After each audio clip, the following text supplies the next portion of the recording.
let's just get an update of what's happening in Cotonou, Republic of Benin, where the trial of Sunday Igboho was holding. Tokunbo Ituji, you're on ground there. Tokunbo, tell us what is happening in Cotonou.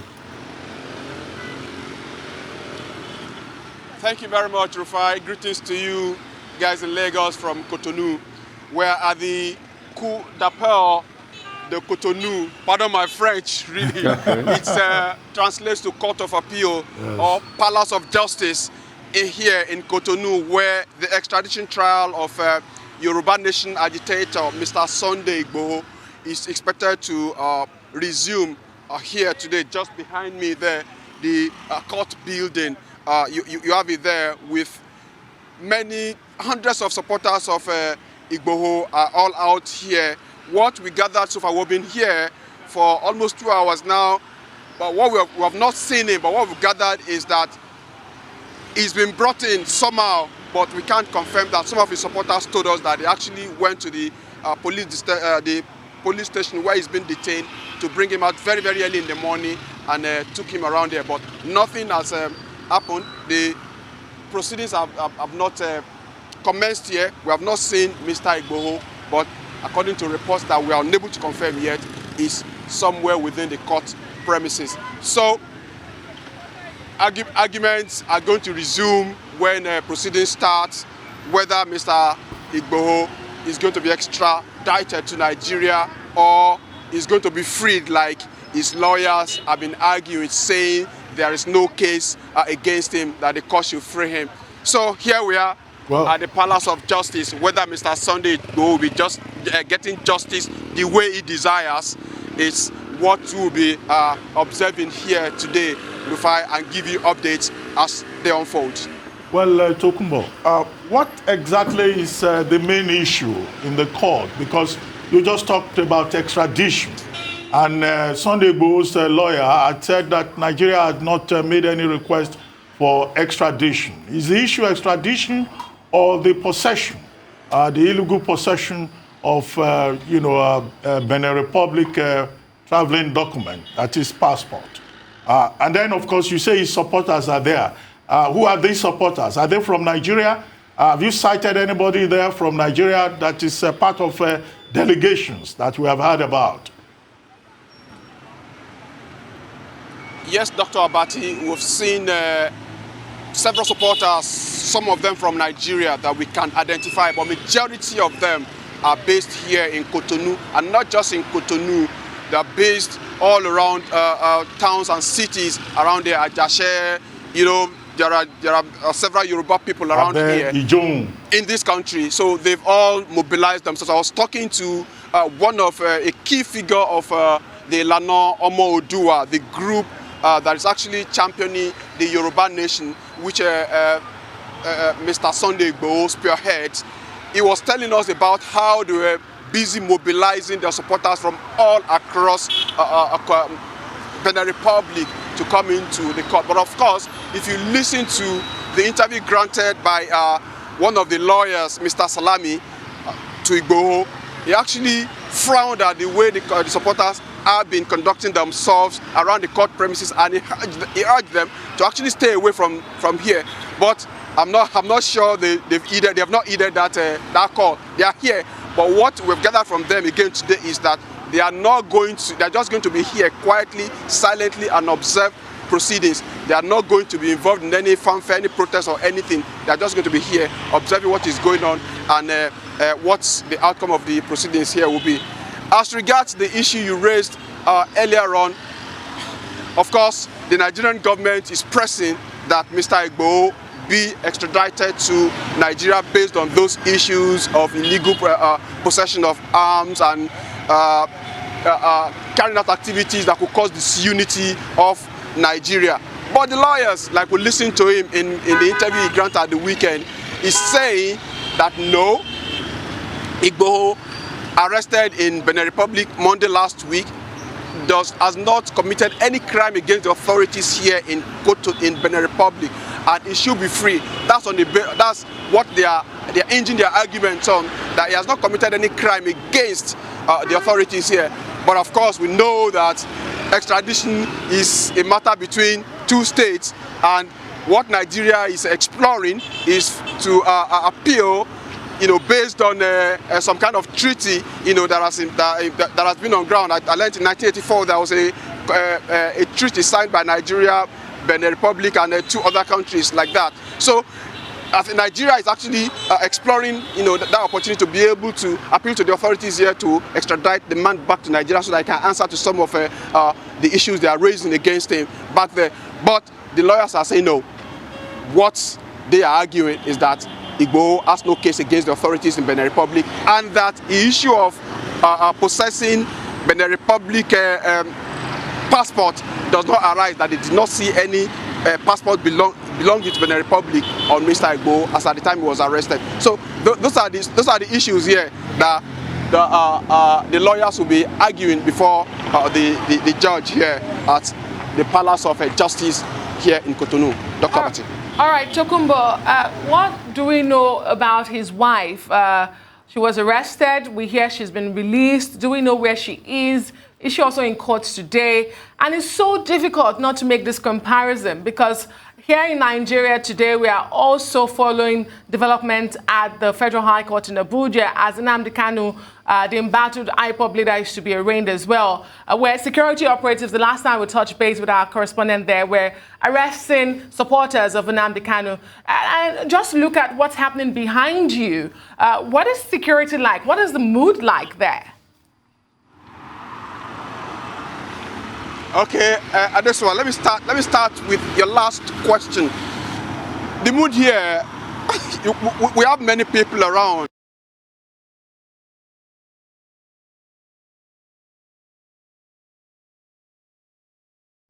Seem to have lost connection with Tokumbo Etunji there. Unfortunately, we'll try to reconnect with him if we can and follow the proceedings from Cotonou, where Sunday Adeyemo, popularly known as Sunday Igboho, is also to be arraigned. Again, a reminder, we're following the developments from the nation's capital here in Abuja and in Cotonou. Okay, fantastic. So we have Tokumbo back. Tokumbo, can you respond to my questions now? I lost you for a bit there. Yes, Adesuwa, I was telling you that, yes, everybody knows, everybody's aware, or majority of the people around here are aware that there is a high-profile case that is going to take place in the courtroom just behind me here. But if you just look around, unlike probably what the report we're getting from Abuja, here in Cotonou, you can't see any blockade. You can't even see uniformed policemen around. Of course, we know that plaincloth security operatives are all around monitoring proceedings and all that, but you can't see them, in your face. You can't see them intimidating. You can't see them stopping you from. People are moving about. You can see commercial motorcyclists and other people who are going about their normal businesses around there, going about their business.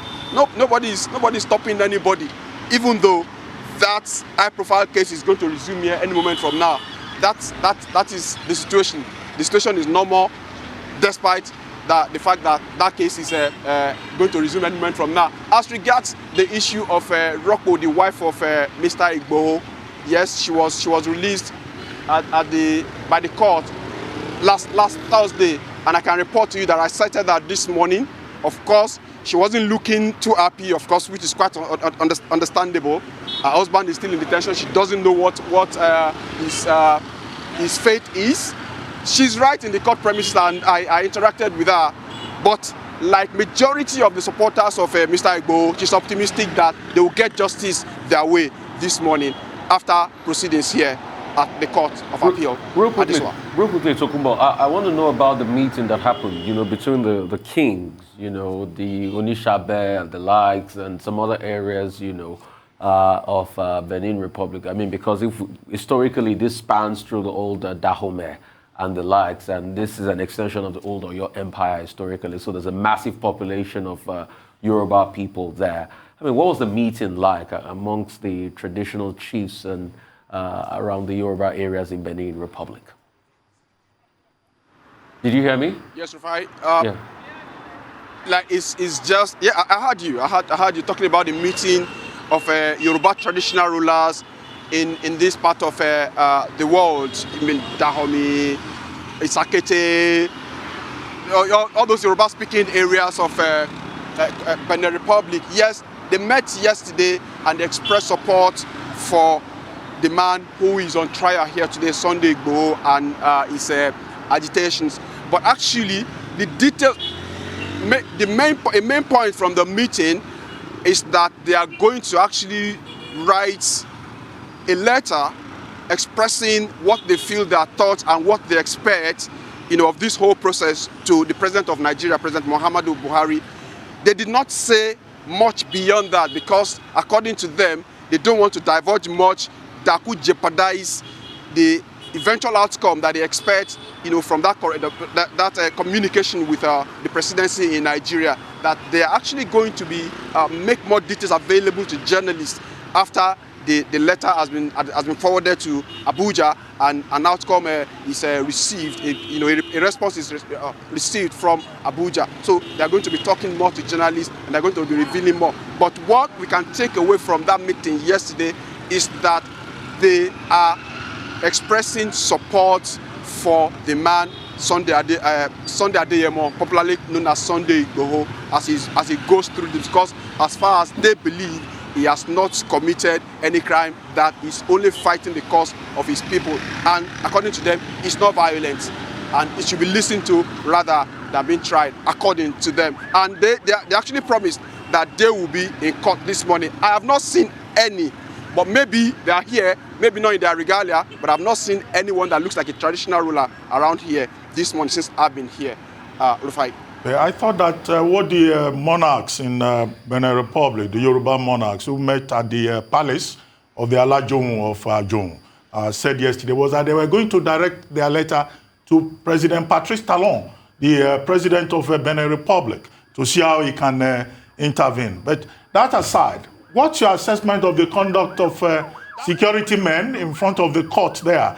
Are they restricting media access, as we have heard in some other parts? Are they, asking the supporters not to get too close to the court premises? And is it possible for you to talk to one of the supporters that you said you cited this morning before the commencement of the court session? Yes, Dr. Abati. The supporters, nobody is restricting anybody. Anybody can move into. We were in the court premises there, but we just have to come out here to show you what the situation looks like in the vicinity of the court.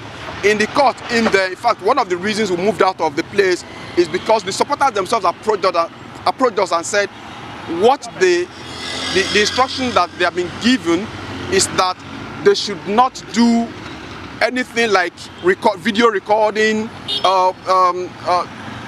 taking photos and all that, granting interviews and all that, that they just want to abide by that instruction, that after the proceedings here might have ended, that they could go into jubilation, they could go into their normal activities of taking photos, recording, filming, the environment and all that. But for now, that they just want to lie low and await the outcome of proceedings in the courtroom this morning. That may be tied back to what Mr. Salami, one of the lawyers to Mr. Igboho, the advice I was actually trying to give. Maybe that's their own response, to the legal opinion by Mr. Salami, one of the lawyers to Mr. Sunday Igboho. Right. I'd like to say a very big thank you to you, and we'll keep checking out the proceedings, how things are going from there. But one thing is obvious, that these two events happening in Cotonou and in Abuja are definitely, a lot of people are watching, and there are a lot of interest, concerning these two events, and we'll see how it pans out over the course. And most importantly, something indicative is the way and the conduct in these two jurisdictions. Police not harassing people in one, people are free to move in and out, and people are abiding by laws. And we saw the case in Abuja. We saw how that happened, how that, unfolded. So we'll keep looking at all of this, but definitely, I think by midday, by noon, by lunchtime or dinner time, we will know more. We will know more. Maybe verdicts will be passed, maybe adjournments will be made and the likes. And both people have had their days in court. I mean, you have views on this before we go on to the guest. It's the stark contrast for me, and that's why I was so inquisitive to ask Tokunbo about perhaps what the camera is not seeing. Him being on ground has seen it. The last time we touched base with Abuja, like I said, our reporter on ground, our correspondent on ground, was being intimidated by the security operatives who told him to stop filming. Yeah. And we saw that on camera. And as they were doing that, we also saw arrest of supporters of Nnamdi Kanu being loaded onto the police van at the premises there. And there we have in Cotonou, well, some people will say these two instances may be different to a certain extent because the charges against Nnamdi Kanu are well spelled out by the government. On the other hand, the charges against Igboho are still very sketchy. Yeah. What exactly is he being charged for? They had said it was a fake passport.